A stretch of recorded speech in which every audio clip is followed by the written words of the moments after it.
But crashing, I don't know if it's gonna work, but if it doesn't, I might just end up recording a video and sharing. But you know what, I like to hear your wins, and I want to know what you guys are doing and kind of have the live interaction. That's kind of my favorite part about this call. So as I said, if you're on the last call, just kind of jump on over and get your wins for the week going, the things that you want to celebrate, the things that you accomplished in this last week. And again, I apologize for the spotty connection. It just says your connection is weak, and there's nothing I can do about that, because it's not like normally when you're at a hotel, if you're in your room you get good signal, and then if you go out the signal is bad. This is just bad across the board.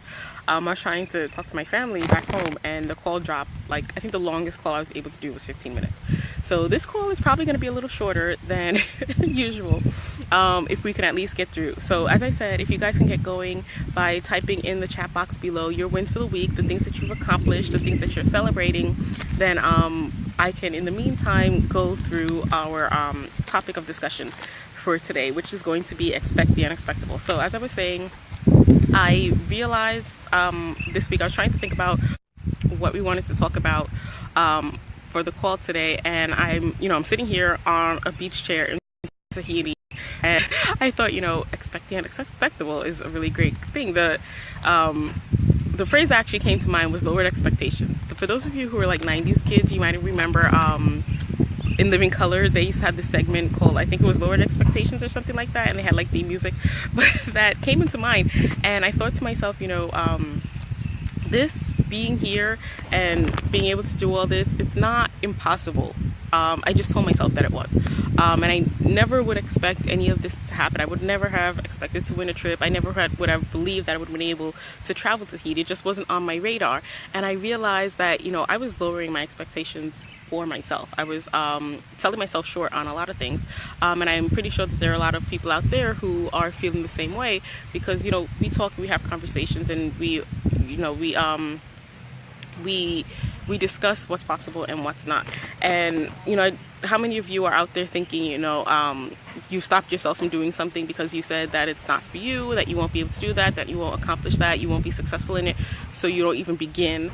Or how many times have you started something and then given up on yourself, given up too early? I started playing piano a long time ago, and I stopped because I was like, honestly, I didn't have enough time. I've been trying to learn Spanish for years, and it just never gets done.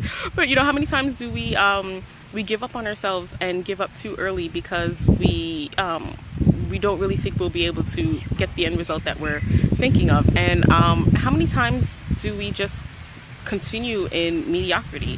How many times do we just settle for what we have and think that there's no, this is what it is, so what's the point of even trying to continue? And that last one is the one that I think I hear the most with people. Like, this is the way it is, this is the way my family has always lived, this is the way, this is what I've been born with, this is how it's been since I was a child, it's always going to be like that. And I thought, how many times do we settle for where we are, and how many times do we sell ourselves short and cut ourselves off from the amazing things that are possible for us because we just think that it's out of our means, that we've lowered our own expectations and taken ourselves out of the runnings for it. And so those were some of the things that I was thinking about that we do to ourselves, and I started to think, what can I do to what can we do to overcome that? Because it's one thing to talk about it and just say that it's there, but the goal here is to not only overcome, but some ways to solve the problems that we're having. That's why we have these weekly conference calls, so that each week we could tweak ourselves and get a little bit better and get a little closer to our goals and a little bit closer to achieving the things that we want to achieve. We do these calls to encourage each other and motivate each other, not just to get together and write. And that's why we very specifically celebrate the success and the achievement, so that we can keep going and move ourselves further and closer and closer. So some of the things that I want to talk to, as I said, this is again going to be a short call because I don't know how long I have this connection. But one of the things that I wanted to share with you is we always had the saying in Avon, reach for the moon, fall among the stars. And I really love that saying. And when I was thinking about our lowered expectations, I thought, we really do have to start reaching for the moon, because right now we're reaching for like 2 feet ahead of us, and we're telling ourselves that that's not possible. So we need to start reaching for the moon. We need to start doing the impossible. We need to start doing the impossible every day. And I think that it's kind of been on my brain because I was watching a movie coming in, and I think it was Charlie and the Chocolate Factory. No, I don't know what it was. It was on the flight, which was extremely long. Alice in Wonderland, Through the Looking Glass. And there's a phrase that she said where she was like, she thought she could do 3 impossible things every day before tea or before breakfast. And I was like, you know, that's a really great outlook to just start your morning like, today I'm going to do something impossible. This week I'm going to do something impossible. And I think that if we have it in our mindsets to do the impossible things, we'll actually find that they're really not impossible. Again, I say that sitting here on a beautiful beach. Let's give you a panoramic view, of Tahiti. If 2 weeks ago, a month and a half ago, if you had asked me, this right here would have been possible, but it's real. So we need to start taking things out of, we need to stop taking ourselves out of the running. So one of the things that I was thinking, to share was that we should start setting ourselves up to do impossible things. Like, when we're setting our plan, and when we're doing our 90-day plan with our upline and our district manager, when we're doing our plans with our teams, and we're talking about things and we're saying, well, we can't do that, that's not possible, we don't have enough time, and all the little things that we say to ourselves. Let's just be real, because I say them to myself too. All the little things that we say to ourselves to disqualify ourselves. We need to stop, just nip that in the bud and say, okay, yeah, I'm gonna do that. When I first started selling, not first started selling Avon, when I guess my second win with Avon, in 2009, when I graduated from school, and I was like, I'm running out of cash, I didn't have a job, and I started to take my Avon business seriously. My district manager and I sat down, and my sales were pretty good, and I was thinking about getting back into, I wasn't even President's Club yet, and I remember talking to my district manager about President's Club, and when I first joined, and they were talking about President's Club, when the person goes through the getting started kit and introduce you to all the love with Avon and all the possibilities, and they were talking about President's Club, I disqualified myself. I said, don't even talk about that stuff because I'll never get there. And I nipped it in the bud right from there. Eventually, right now I'm at Honor Society, but I'm not saying this to brag, I'm telling you because at that time it wasn't possible for me, but I set out to do it and it became possible. I set out to actually just be President's Club, and after a while of being President's Club, I said, I'm gonna try and increase my sales, because I always say I want to lead by example with my team. If I can increase my sales, then other people can increase their sales too. So I wanted to lead by example in that respect. So I increased my sales to become an Honor Society member. So just to show my team that this is something that can be done.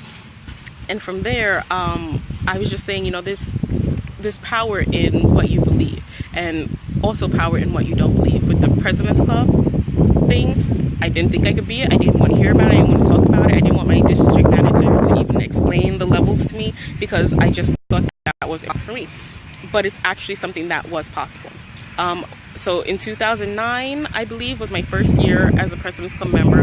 But in accomplishing that, hey Latasha, in accomplishing that, my district manager said, your sales are at a good level.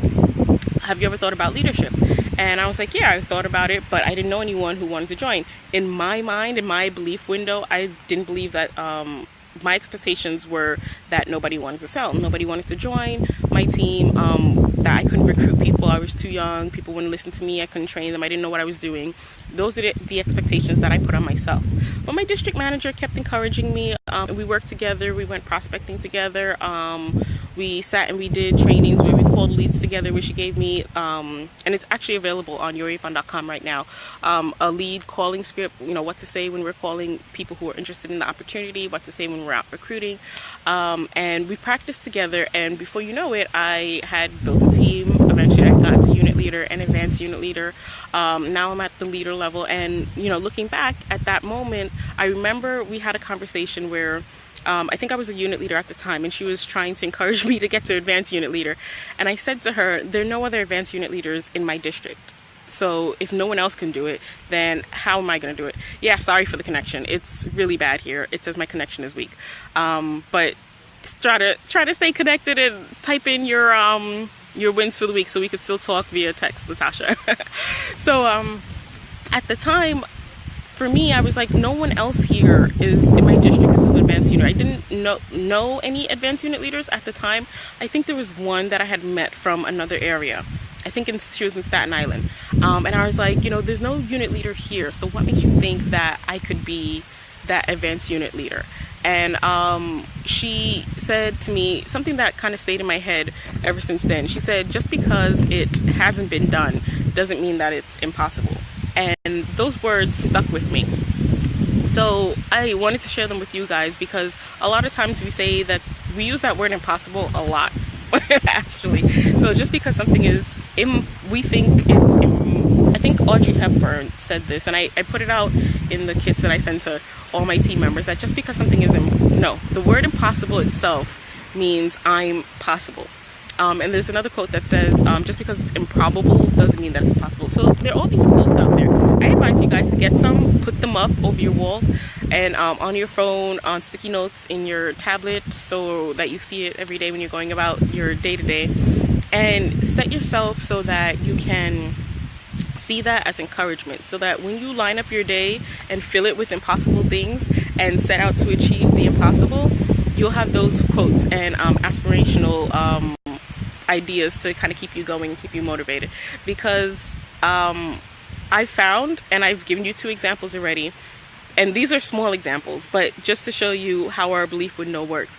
Those were things that I thought were impossible. You guys might be looking and laughing and thinking, well, Georgie, you're crazy, you're selling yourself short. But that's how we work. And as you start to accomplish your dreams and goals, and as you start to look back on where you were and how far you've come, you'll kind of laugh too and say, your belief with no is so small.